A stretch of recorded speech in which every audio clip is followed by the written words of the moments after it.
छोटी कांकरोलीना गामना नामथी विश्व प्रसिद्ध बनेलू आज हालोल जे पंचमहालनो एक वैष्णवोनु प्रमुख केंद्र छे त्यां आज छगन मगनलाल प्यारेनो बहुत सुंदर अद्भुत कुंडवारानो मनोरथ थयो।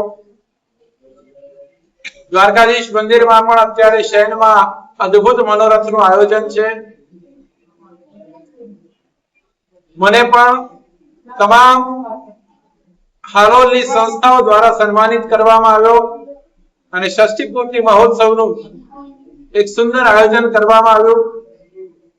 खरेखर हालोलना वैष्णवो एक एवी ऊर्जा छे के ज्यां जे वैष्णव परिवार त्यां हालोल आवीने वसे एने पाठ थी सत्संग थी कीर्तन थी तमाम भक्तजनों एने तैयार करे एवी आ सुंदर केंद्र में हूँ तमाम हालोलना नगरजनों ने आजनी तमाम संस्थाओं ने खूब खूब अभ्यर्थना खूब खूब अभिवादन करूं छूं, खूब खूब धन्यवाद आपू छूं कि आ प्रकारना आयोजनों द्वारा कुस्ती संप्रदाय ने विश्व पटल पर मूकवा माटे ए कटिबद्ध बने ए ज अभ्यर्थना साथे भी।